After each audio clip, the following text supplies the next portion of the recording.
The grades were lies.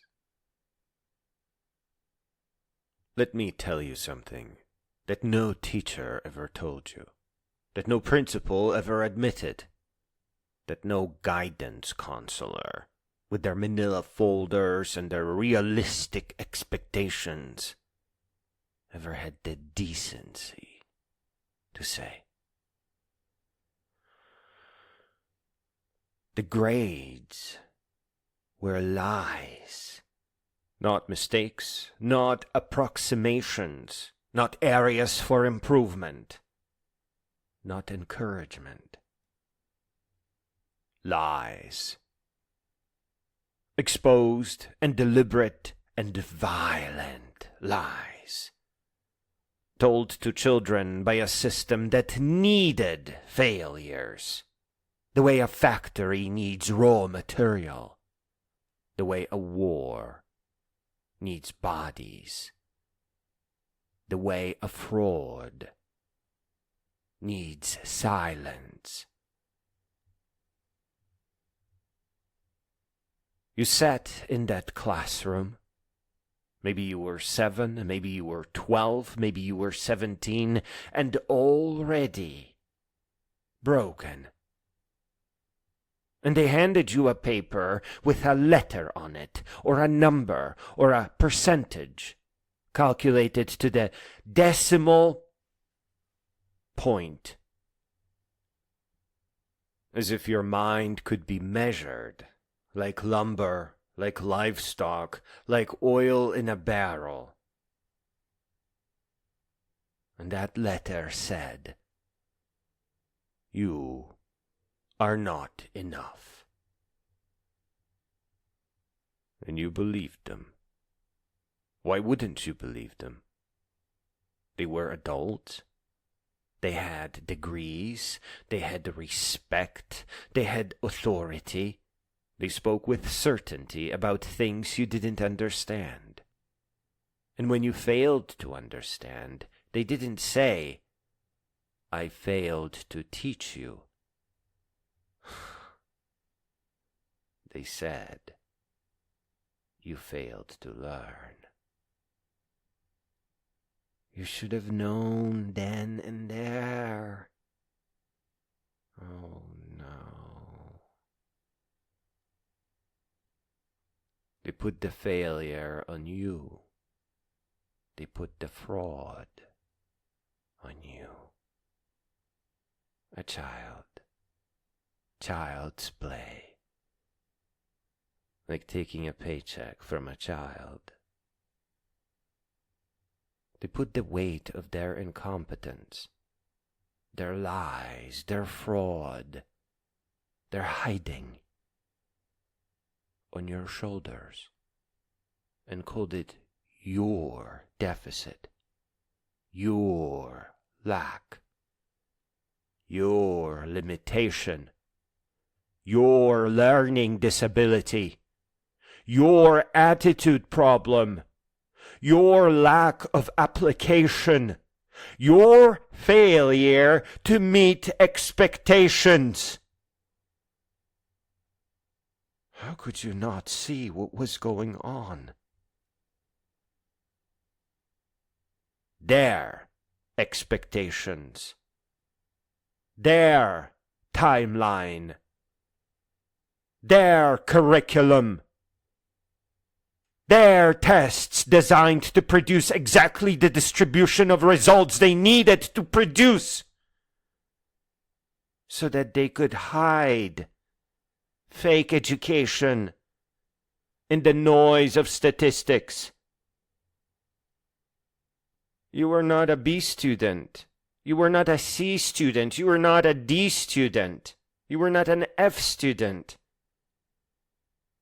The teachers would come in, look at the grades you had in other classes, and that's it. The only way you could possibly improve your grades is if you came too close to exposing them. Let me tell you something.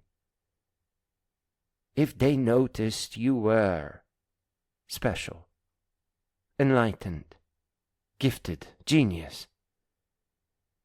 They would sit you in the back so that they didn't need to deal with you. If you pressed them, if you stuck out hard enough, they would transfer you out to a different school. You had no chance to improve your grades. 0.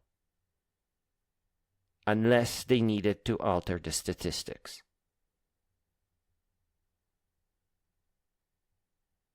I tested them. They were uneducated. The programming teachers didn't know programming. The application design came from the textbook that they were using to teach you.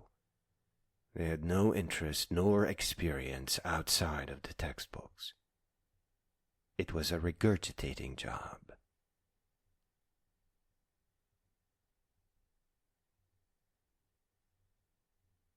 Let me tell you how this works. Because no one ever explained it. Because the ones who know don't want you to know. A school is measured by its grades. Too many A's, grade inflation, lose funding. Too many F's, failing school, lose funding. What do they need? They need a curve. They need a bell. They need most students in the middle, and some at the top, and some, like me, on the bottom. That's right. It's not a real school. They have to manufacture the bell curve. The students at the bottom are thrown under the bus. There is no rising from beneath there. Sometimes the bullies get to you first. Because what a pleasure it must be to step on someone who was already smashed to smithereens. The system does not work. Their lie does not hold up without them faking the failures on the bottom. Your failure was not an accident. You were distributed on an artificial bell curve. Listen to me clearly. Your failure was a requirement. Someone had to be bottom of the curve. Someone had to be in the middle. Someone had to be the example. Someone had to be the cautionary tale they pointed to when they told the others. Work harder, or you'll end up like them. You know how they picked who to sacrifice?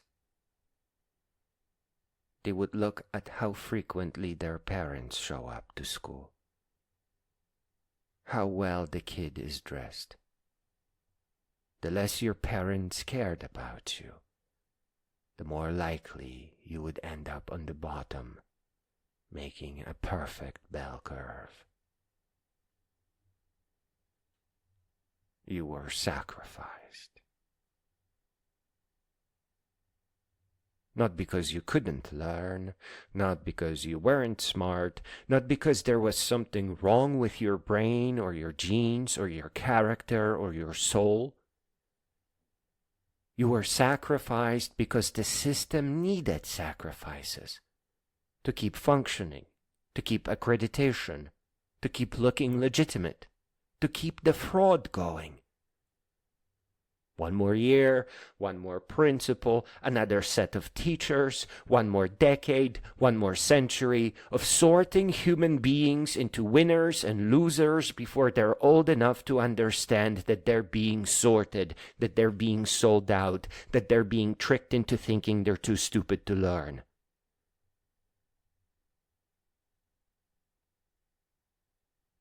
The gifted ones, the really smart ones at the top, they weren't smarter than you. They had nicer parents, loving siblings, really neat uncles with computers and wall projectors. People cared about them. Some clever family member would come visit over the weekend, bring a wall projector loaded up with some images, project an image on the canvas, make it black and white or brown and white, and then outline the shadows, the shapes, perfectly like a master painter did during Renaissance with camera obscura. And then they would slowly glaze and give it color. And at the end of the weekend, the child would be ready to be marked as gifted by the teachers. They did the same thing with markers.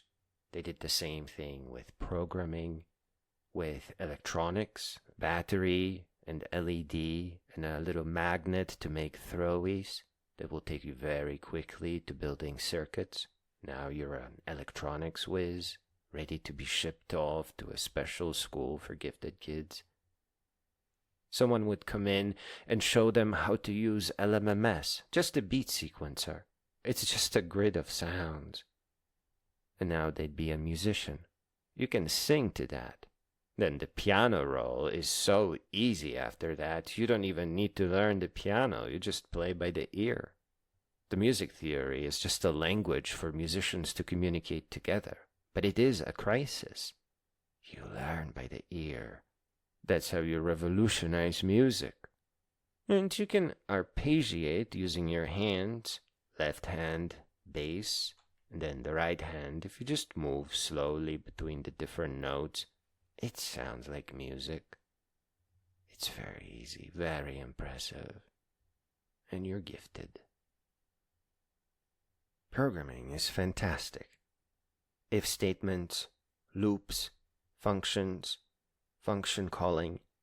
There isn't much more than that. You just need a good example. So someone comes in over the weekend and shows the child how to do Unix command programming. It's just input and output, and you can do whatever to the data in the middle. I learned Java in under 48 or under 36 hours. And if anyone knew about that, they would think of me as a savant, but that's not true. Before that, when I was 9, I learned BASIC. When I was graduating high school, instead of paying attention to grades, I was mastering Visual Basic.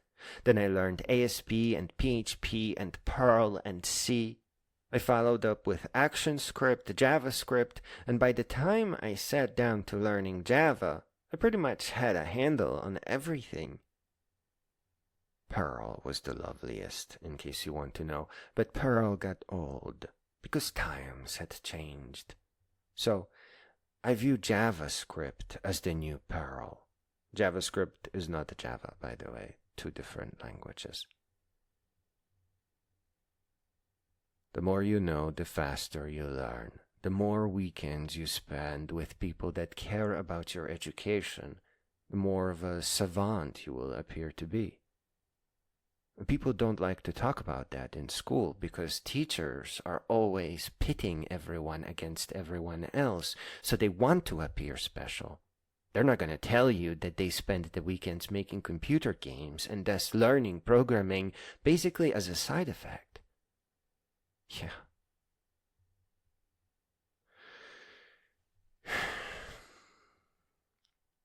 It's an integrated system of opportunists. Same thing is going to happen in college and at the office and everywhere else. Both healthcare and your doctor will price you differently depending on how much you're willing to pay. Not out of pity that you don't have insurance, but because you have insurance that is willing to pay you more. A network of opportunists. War is the same. The soldiers are kept childlike in their minds. Best to ship young people who are completely uneducated as they do most things that you ask them to do.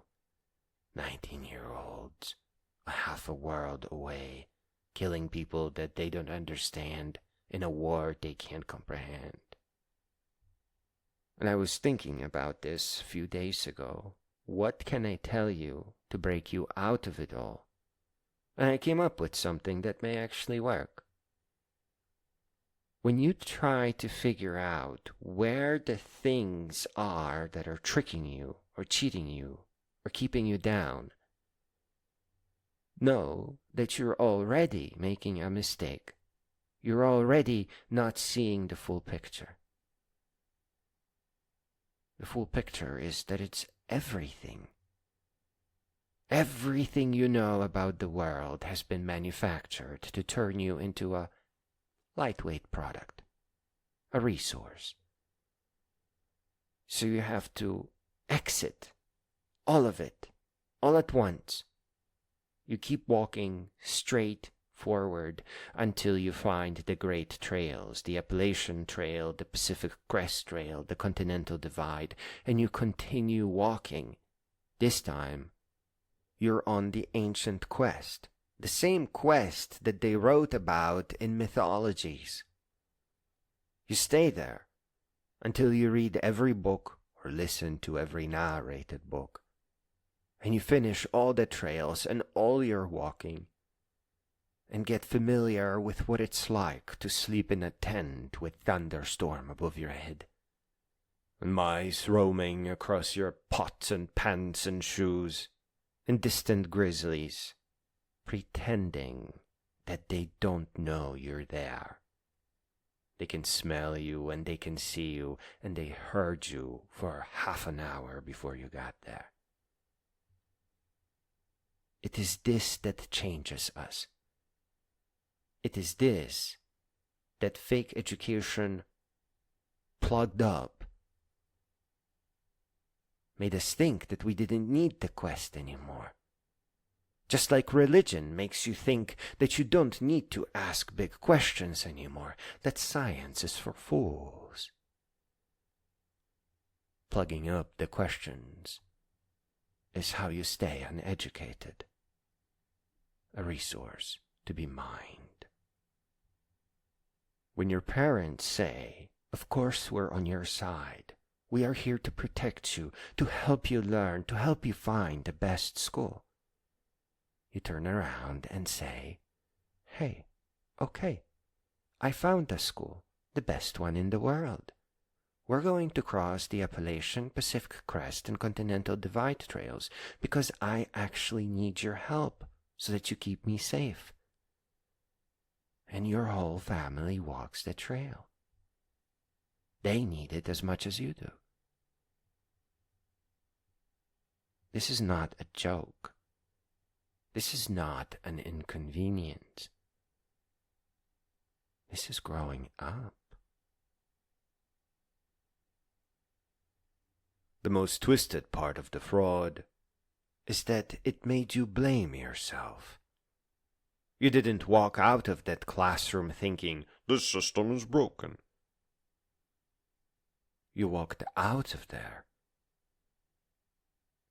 thinking, "I am broken." Don't tell me that the happy, sassy, caring, smiley teacher is on your side. If they really were on your side, they'd be holding up a sign in front of the parking lot warning all the children of the fraud. They count on you believing that you are broken, because then you become more convenient to them, easier to subdue, to manipulate, to push around, to place in a precise part of that bell curve. It is so sad, and pretty much the end of the world, that you didn't look at that D, that F, that "see me after class," that "not working up to your potential," that "perhaps a different track."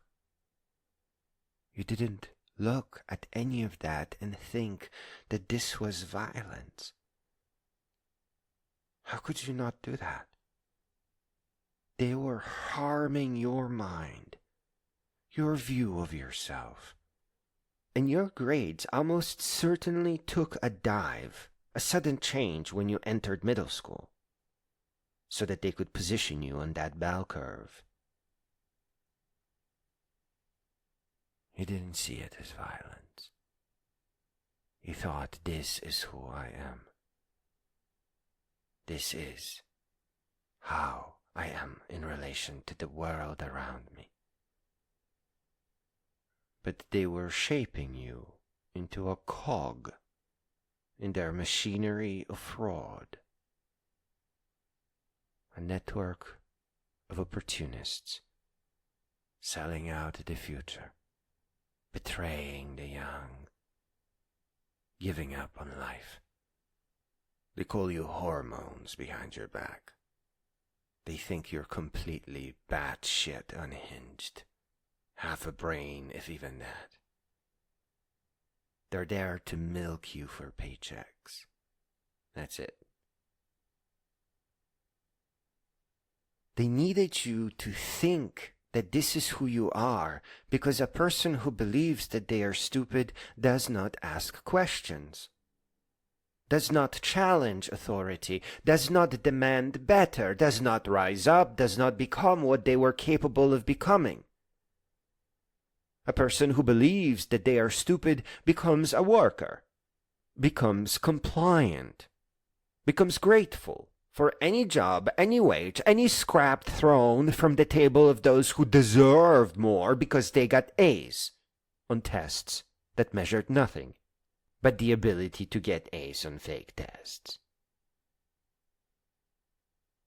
I need you to hear me now. I am not speaking to children. Children still have hope. Children still have time. I'm speaking to you, the 40-year-old who still flinches when someone mentions school or books. The 50-year-old who never tried to learn another language because I'm not good at that. The 60-year-old who gave up on dreams before they were old enough to drive, and spent a lifetime in the prison of realistic expectations. I am speaking to everyone who carries a wound so old that they've forgotten it's a wound, who walks through life with a limp they think is just how they walk, who has a voice in their head that says, "You can't," in the tone of a teacher who should have been fired and perhaps imprisoned for taking the paychecks, but instead get tenure and thank yous and flowers and apples, and broke countless thousands more children just like you.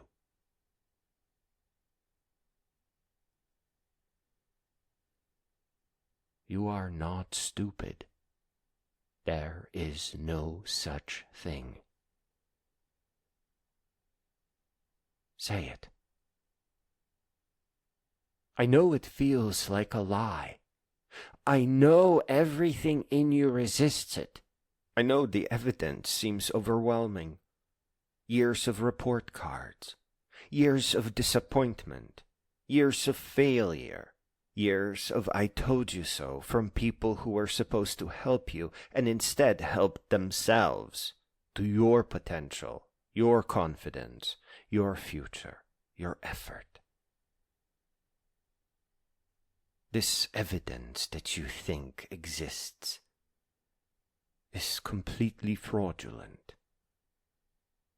It's just like people who have been indoctrinated into a cult. It feels crazy at first that it's all made up, but it is. It was all manufactured. The evidence was designed to produce exactly the conclusion you drew from it. No one sat down to create a fake system of education. They did it step by step. Do this one thing, see who it benefits. It benefits them, they keep it. When they do this for long enough, they evolve a system that traps people like spiders trap flies. You are not stupid. Human mind is an infinite complexity machine. Newton wasn't smarter than you.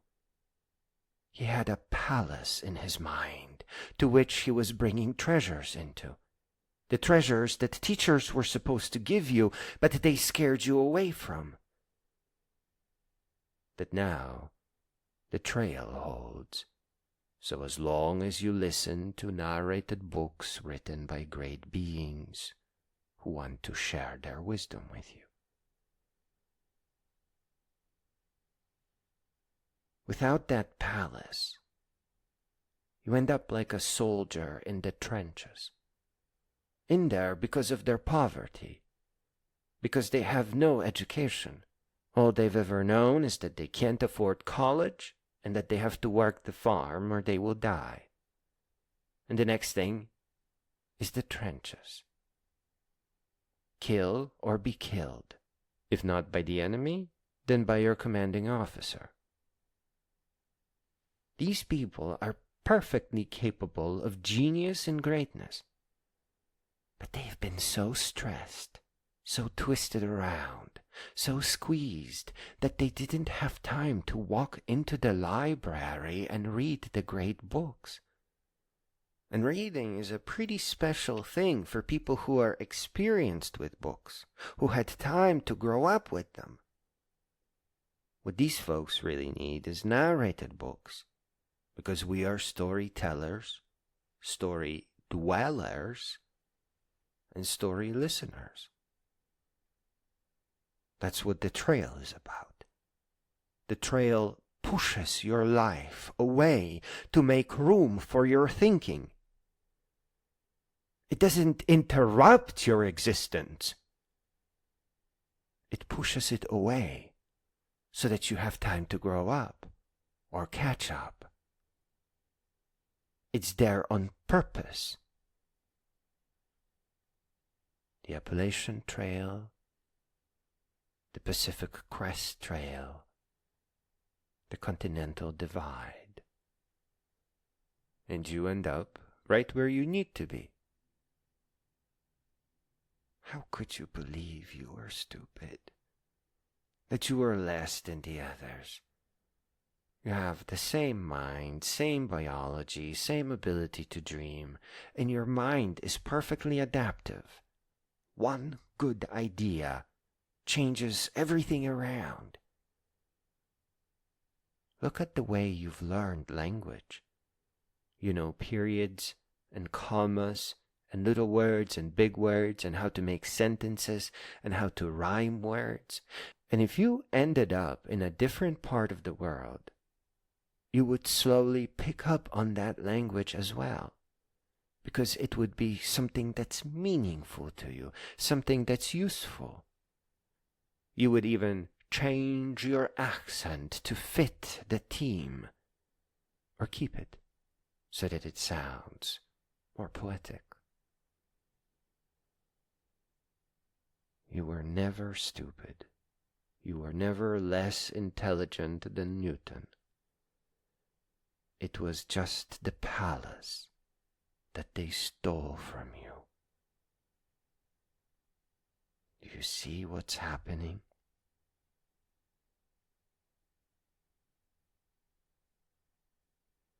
You were not stupid. You were unmeasured. You were unseen and you were untaught. Let me tell you about genius, since they never did. Genius is not rare. Write that down. Write it down on your arm. Tape it to your mirror. Say it until you believe it. Because it is the truest thing I will ever tell you. Genius is not rare, but it is stolen. Every child is born with an infinite capacity to learn, to grow, to become. Every child asks why relentlessly, reaches for everything, wants to know how it all works, absorbs language and movement and pattern with a speed and efficiency that would shame any adult, including your teachers. So as a child, you are even better at learning than your teachers. And then, When we send you to school, you are forced to stop asking. That's a pretty big deal. Because your internal curiosity, shaped similar to your personality, is the only appendage that can reach out towards knowledge. It's the only thing that can integrate with the very things that you are ready for. It's the only thing that can retain knowledge, and eventually, within the year, turn around and revisit it. You'll spin like this for life. Sometimes, few things you learn will become a new thing that's based on those little ones. Like, depending which parts of programming you like, you may end up making web pages, Unix programs, desktop applications, computer games, virtual reality. But because it's something that came out of you, you like it, you enjoy it, and you continue ascending on that direction.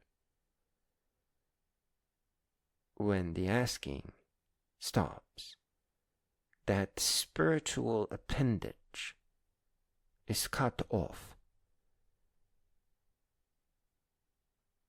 and all you have left is pretending to learn. Yeah.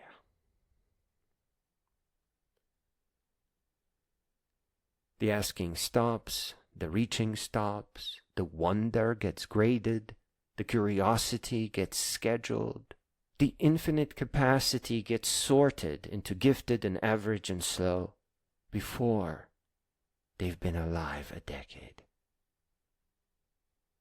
See, we are all capable of genius, and that's an important part of growing up. But you are taught that the genius emerges only in some people. Here is the right way to say that. The genius doesn't emerge in some. The genius gets crushed in most.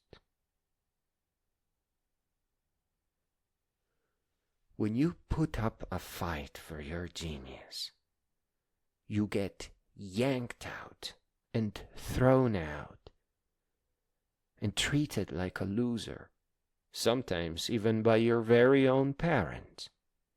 Get a job, get a job, get a job, get a job! Sometimes people just go downhill from there. If you fight for it, you will become a great being. But if you hesitate, they'll crush you flat. It's usually drugs or alcohol or regrets, consequences of actions you didn't know to take for lack of your wisdom, the wisdom that is promised by great beings. That's part of your job when it comes to growing up, rising to the shoulders of giants that came before you. You're not allowed to start your life at zero. That's the trenches. That's some jackass who wants to feel young again and throwing a war. You are absolutely required to start at the heights that the greatest beings of recent times have risen to. Without that, humanity collapses. In fact, things become reversed. They don't just get blurred or start walking backwards slowly. They get flipped like the poles. They become the opposite. The political representatives become the predators. Schools trick you out of education. people who promise some spirituality that's already in you, and you would know that from the trail, they actually turn you into a slave and then turn right around and promise you a heaven after a life of servitude. That's an insult. Those smart kids, they were never smarter than you. They were just luckier. They had parents who read to them. They had safety and stability. They had breakfast in the morning. They had the specific kind of mind that the specific tests measured, which is not intelligence. It is the compatibility with tests. So their parents were also good learners, though not of knowledge, just test-taking. You were not less than them. You were tested differently. And by tested, I mean destroyed. Learning is not performance. You cannot learn under threat. You cannot learn while afraid. That's impossible. The threat of ridicule, being scared of ruining the future because you have a low GPA, that actually prevents learning. You can't build a palace on top of that. Listen, you cannot learn when your nervous system is screaming that you are in danger, that you are about to be humiliated, that the wrong answer means you are worthless, stupid, and will never amount to anything. That's not a school. All of that is fake.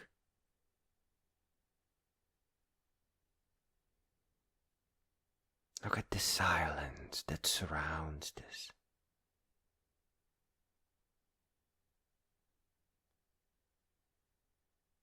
The fear shuts down the brain. And this is not a metaphor, this is neuroscience. The prefrontal cortex, the part of you that thinks, that reasons, that learns, must go offline when the amygdala, the part that fears, takes over. Every time they threatened you with bad grades, every time they made you anxious about tests, every time they created an environment where failure meant shame and ridicule, they were physically preventing you from learning. And you were thinking that you were dumb. How can they do that and still hope to make grades work? Because they found a bypass, a hack. They are coercing you into inventing memorization and quietly cramming before tests, while asking you not to cram.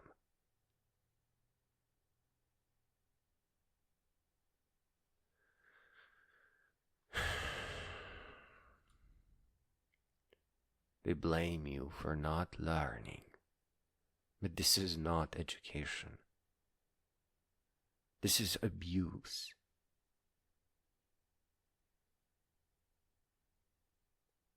They found a way to turn you into a paycheck. But they do not care to look what they are doing. They're not smart enough. They don't care enough. They just want to put food on their table. They don't see the void they had opened up.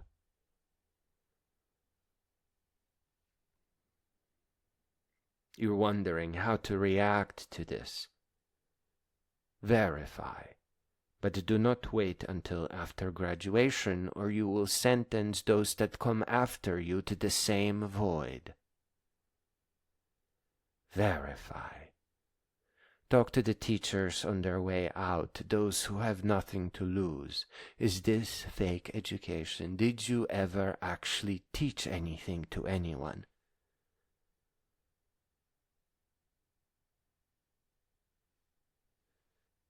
And then, even if you do go out with picket signs and slogans that the AI can readily help you with, There will be kids who will stay in the class because of how terrified they are of punishment at home. They will eventually make you go back to class. You will be punished with lower GPA. The very thing that you were afraid of in the first place. Find a way. Find a way, or the world will unravel.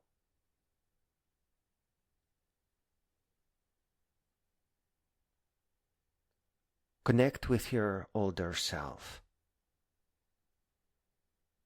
and try to understand that you are meant to grow all the way up, not part way up, all the way up, until you stand as a great being. And you will find your wisdom there. You have to adapt to the particular kind of lies that surround you. In college, for example, you are artificially slowed down. In high school, you are pretty much pushed through. In a university, it's pay, publish, or perish. A career is even worse because you're always trying to pay off the debt.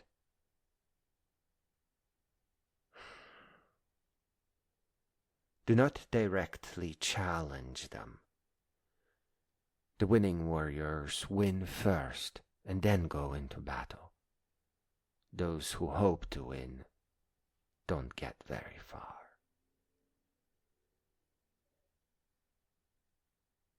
Real learning, the kind that builds palaces in the mind, the kind that creates actual competence and class and decency and dignity, the kind that turns a human being into something magnificent. Real learning requires safety. Real learning requires time. Real learning requires the freedom to fail without being failures. I turned failure into a style of learning. I have never read a programming manual. Each time I try to program something new, I fail almost as a rule and on purpose so that I can learn the surrounding areas. Yeah. I turned it into art. Being scared to fail robs you of a powerful way of mastering an entire field. Real learning is profoundly intimate. It cannot be mass-produced at all. Standardized education is a total failure. It cannot be standardized. Take 3D printing as an example. Do you like it? If you don't, then it shouldn't be on a standardized test, and if you do, then it must be. And the only reason why you wouldn't like 3D printing is because you've never seen it all work together. You ask AI to generate an image, or you find some beautiful museum piece, including jewelry from 3,000 years ago. Then you convert it into a 3D model, then you send it to a slicer and load it up in your $200 3D printer. And you get to hold it in your hand. A dagger from ages ago. A crown that only belonged to kings. A precious little keepsake bear that kept someone safe and answered their prayers when they were in need, or feared, or missed their parents or their tribe. You see, real learning cannot be tested with bubble sheets and number 2 pencils, or the 30 minutes on the clock. That's just make-believe education. I'm sorry. Real learning is a fire. It must be kindled individually, but it's really just about the safety component. Once you feel safe to learn, that's all the kindling you will need. it does need to be fed carefully, but that's just a matter of having access to computers and 3D printers or whatever else calls to you. You know, the trail should be calling to you. So, hiking and camping across the world, that would be so cool. You simply need to be given room to grow. That may mean an apartment where you can think on your own. A really nice apartment where you don't have to worry about money ever, ever, ever, ever. You need to be able to look in your own direction. And, most importantly perhaps, move at your own pace. Because if you go too fast or too slow, that's not going to help you very much. What they did to you was try to shove knowledge into your head like stuffing a turkey, and then blame the turkey for not being stuffed properly. But it's not even possible to stuff the turkey.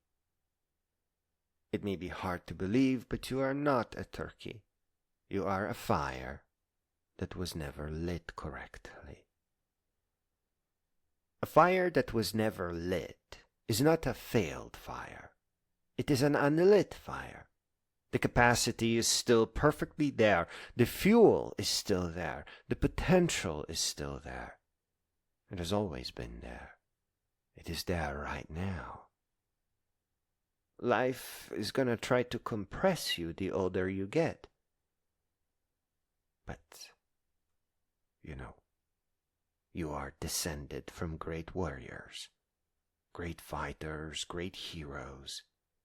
Our ancestors fought great animals, fed their families, had stories to tell that you would not believe today. You are very powerful. You have to rise. Rising is the art of being human. You must make each day of your existence better than the previous. Sometimes it's really hard, so, well, then you start going to the gym and you make a symbolic effort by becoming a bodybuilder or an athlete or running a little bit farther than you did the day before. But it's really about learning, about the things in your mind, in your palace, your tools for thinking. Clear your life with the trails. Put narrated books in your ears and listen to every great being that came before you. Inherit their wisdom. By extension, you will also inherit their culture. The human culture, the only culture worth inheriting. The culture of greatness. I should also tell you about the subjects, because this is yet another lie they told. There is no such thing as good at math but bad at English. There is no such thing as a science person or an art person. There is no such thing as just not wired that way. These are myths, like at the gym, when people are cutting off their circulation all the time, pretending that that's muscle failure and their muscles will grow, but they never do. These myths are invented to make the sorting easier, or the workouts easier, to make you accept your place or their place, to make you stop trying and go back to where you started. The divisions are not real, and they actually damage knowledge. Mathematics is art. Science is philosophy. In fact, philosophy is the mother of sciences. The sciences are her daughters. History is story. Language is music. It is all connected. Must be connected. It is all just one large thing. The art of the human mind reaching out to understand the world that it finds itself in. You can't divide that. You were not bad at math. You were badly taught math. You were taught to fear math. You were taught that math was a series of arbitrary rules to memorize rather than a language for describing patterns in reality. I once touched unit circle and fell in love with it. I saw access to a universe of animations that I've never seen before. Unit circles scared me away because of how I would just end up making screensavers for the rest of my life. It's a flower.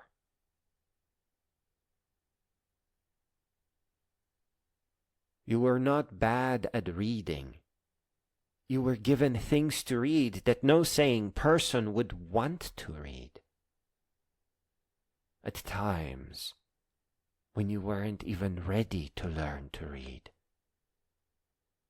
It all made you think it was punishment. One beautiful way to learn to read books is listening to the narrated ones. I fell in love with a certain kind of books that I started singing with. I can read text written in that way much faster than anything else. It became transcribed around my soul. I can feel it on there. It's the way I write when I'm left to myself. It's the style that I ask AI to write in, if it's something I truly want to learn and explore. It's like a language apart from everything else. It's amusing too. It's lovely. You have to find the right set of books that connect with you, that connect with your soul. And then they will copy over you. And then you will not care to read any other kind of book. In fact, the only reading you will be doing after you finish reading your favorite books is the reading of your own books that you write in a similar style. It makes you a writer. So you learn to read by reading your own works. So you have to understand that you were not bad at anything. You were failed on purpose by people who didn't know how to teach, who didn't care, who just wanted the paycheck. A lot of them are crushed by the system themselves, yes, but they are propagating the toxicity of it. And now, you are 20, 30, 40, 50, 60. Maybe you're still young. And you have lived your whole life in the shadow of those stupid grades. Those letters, numbers, judgments handed down by people who didn't know you, who never saw you, who didn't have the time or training or humanity to understand what they were doing to you. You have made a lifetime of decisions based on those grades. You have closed doors based on those grades. You have told yourself, I can't, 10,000 times based on those grades. You have built a life in a smaller space than you were meant to inhabit because they convinced you the smaller space was all you deserved in order to put you on their sick little bell curve so that they could retain school accreditation and continue the fraud. it's not too late. I know it feels too late. I know the years feel wasted. I know the doors feel permanently closed. I know the voice in your head is so old and so familiar that it sounds like truth, like reality, like just the way things are. But that voice is a recording. The voice is an echo of people who were wrong, who were profoundly cruel to you, who were themselves broken and blind, and broke you in turn. You can turn off the recording. You can stop the echo. You can, today, right now, decide that the grades were lies and begin again. But this time, with a little bit extra.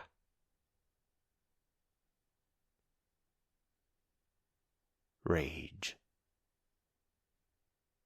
To prevent what was done to you from being done to the little ones. And noble rage goes a long way. Here is what beginning again looks like. You pick up a narrated book on something that interests you, not something you're supposed to read, not something that will improve you, something that genuinely sparks your curiosity, that comes from within you, and you listen to it, without a test at the end, without a grade, without anyone measuring whether you learned the right things at the right pace in the right way. You just learn for yourself, because you want to, because human beings are learning creatures, and the desire was always there, buried under fear and shame, but never extinguished. And when you don't understand something, you don't say, I'm too stupid. You say, I haven't learned the other things yet. Yet. That word is a revolution. That word is a door. That word is the difference between a prison and a path. I did this today, in the car. I came back from the gym, and I prepared my soul to ask the dumbest questions about game development in virtual reality. I didn't know what to stand on. Is it supposed to be a floor, a cube? Do I need to mark it somehow? And I didn't know how to create things in there. I learned precision assembly of 3D objects for printing on a 3D printer that has really high demand for good geometry. And I kept circling that subject, massaging my way in, until the AI got mad at me. It explained to me that when you are creating games, you do not connect everything to perfection. Things can overlap. They are reusable pieces that are put together to create the floor and the walls and weird things on the walls. In fact, if you were clever, you would only have one wall, or almost, in the entire game, and you would reuse it. Left, right, sometimes for the ceiling, and sometimes for, the corners of the door, but you would have it really small there. When large on your left side, it would look like a computer terminal. When embedded in a door frame, it would look like the place where the door goes into when it closes. Yeah, you're overlapping little pieces together. And I sat there in my car, realizing that I don't have to connect every dot and a line, and the word that came to my mind was scandal. Game design is a scandal. Listen, if you are just overlapping little reusable pieces, then you enter the virtual world with those pieces miniaturized in your hand, left hand, and you pick up a wall piece from your index finger and put it on your side. It will snap and resize to a reasonably sized object, and then you adjust it. So you create the world from within it by starting with just the floor that I already have. I then asked AI, well, can I generate models? Because I have a machine that generates 3D models based on a photo. And AI said, no, don't do that. No. You want to keep everything simple, at least at first. Everything needs to be handmade and only 90 degrees rotated. Once you sketch everything out, you can add extras, but if you discover that your little virtual reality, which runs from the helmet, if it slows down, if it gets jaggedy, then you can remove the extra pieces you added to the wall, and the wall is still there. You simplify the environment. I must have sat in my car for an hour. I could not believe what I was hearing. And I love working with Blender, where I take a cube and do loop cuts and stretch its sides. It's such a fun thing. But I only use Blender for entertainment. You can purchase an environmental kit bash that has, frankly, very pretty walls, very nice looking strange gadgets that you can throw on a wall. When I left the car, I realized I wasn't working on a game anymore. What I was working on is an environment where I throw things around, where I place walls and holes, and then put things on the walls to make them look interesting. So here the challenge is orienting models so that I don't have to mess with them too much. Completely different project. This is how you learn. If you started with Blender because you liked 3D printers, then you wouldn't need to learn Blender now to make your computer game.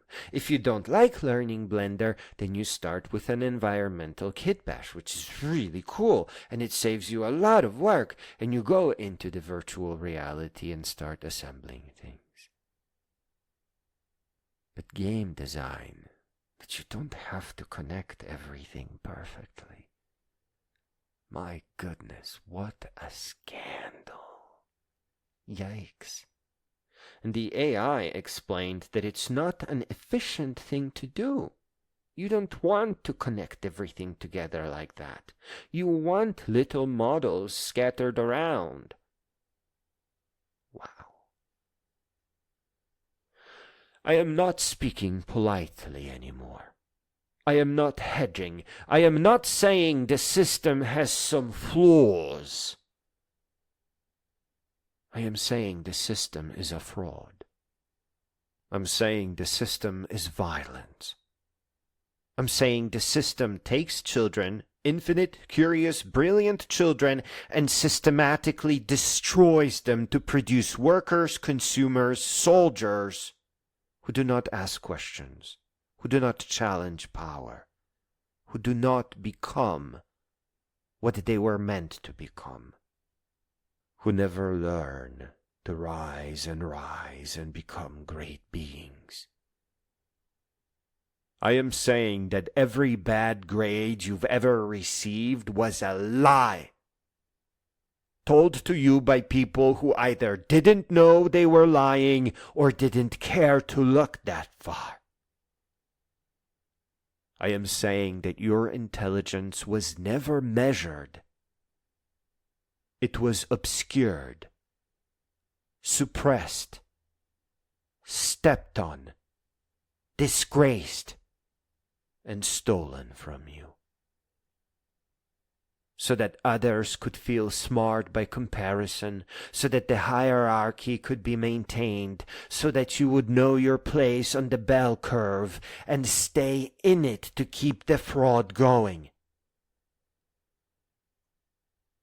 I am saying that you have spent years, decades, a lifetime living in a cage whose door was never locked. You just believed it was, because they told you it was, when you were too young to know better. The door is open. It has always been open. Walk out. Cross the three great trails, the Appalachian, Pacific Crest, and the Continental Divide.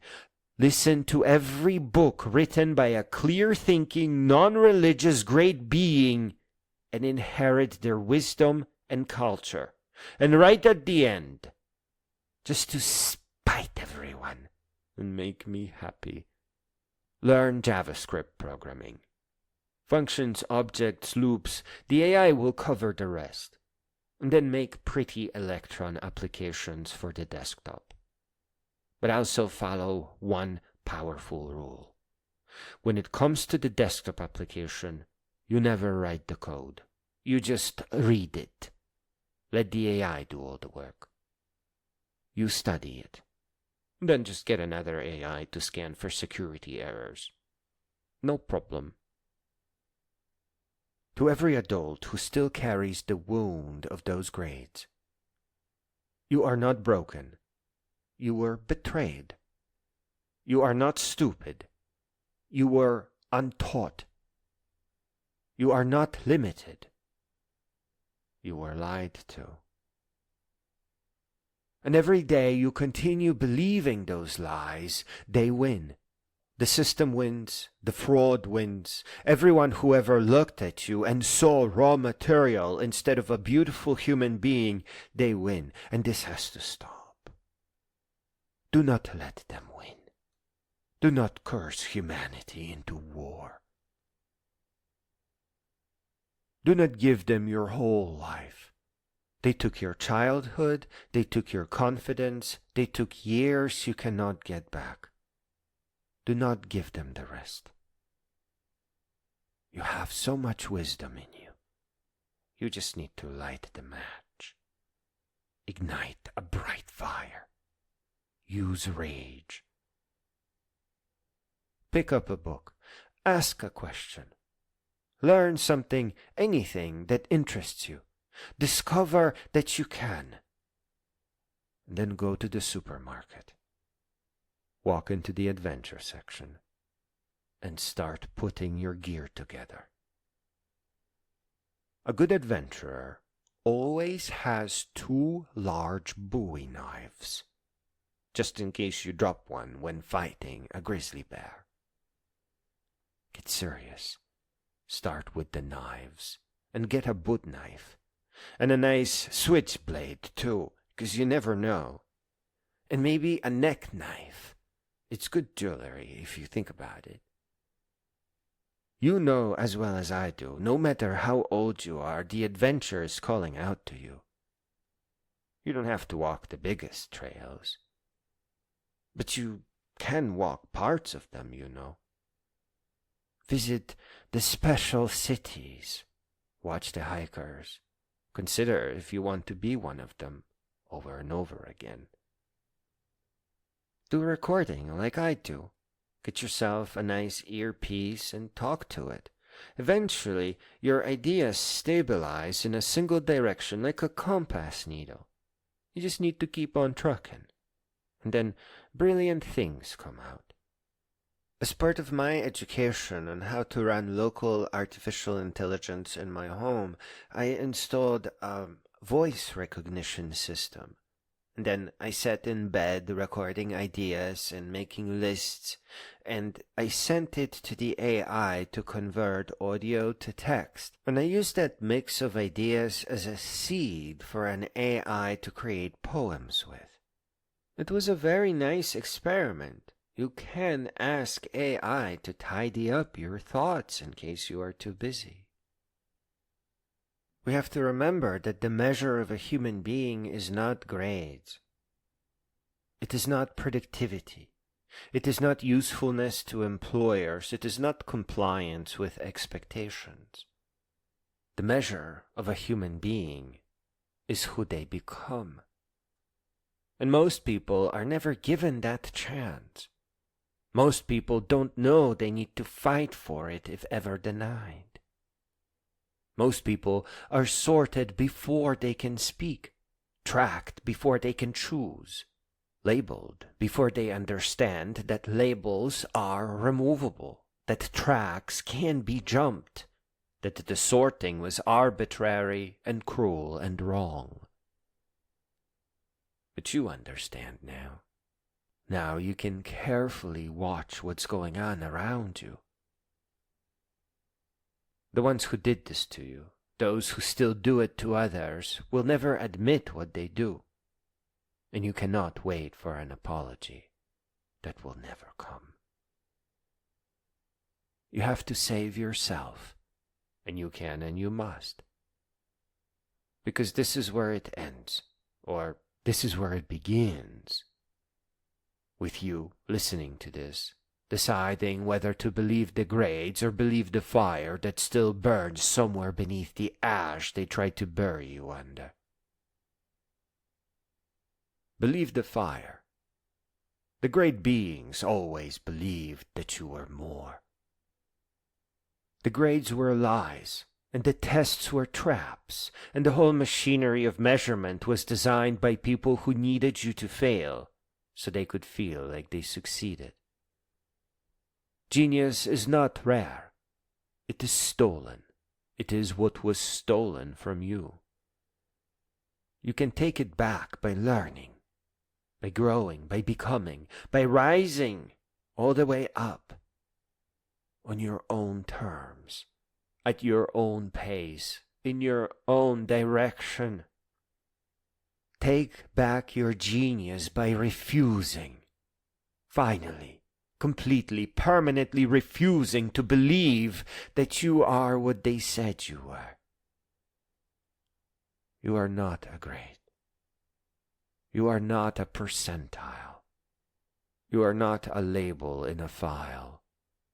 You are a human being of infinite complexity, with an infinite capacity for understanding, for growth, and for greatness.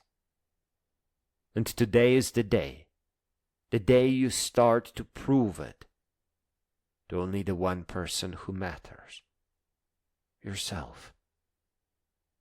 Start with narrated books written by great beings, and by packing for a beautiful long trail. And if your feet don't work anymore, then you're gonna have to learn how to ride a horse. Giddy up. Do it now. Not tomorrow. Not when you are ready. That's part of another trick, an ancient trick. Do not wait to go until you have time. You must go now. Find something you want to understand, something you gave up on, something they told you you weren't smart enough to learn, and listen to 5 to 10 books about it. Slowly, patiently, without grades, without tests, without anyone measuring whether you're doing it right. Talk to artificial intelligence about it. Ask silly questions like I did. Build the palace in your mind, brick by brick, book by book, question by question. Should the old voice come back, the voice that says you can't, the voice that sounds like every teacher who couldn't be bothered to teach you, tell it you know now, that the grades were lies, that you are not what they said you were, that the genius was always within you. Tell them that you are done believing what they said. and then keep on building. The palace has been waiting for you your whole life. It's time to move in and start decorating it with knowledge until knowledge starts connecting and creating greater and more complex knowledge. And you start rising and all the way up until you become a great and profound being.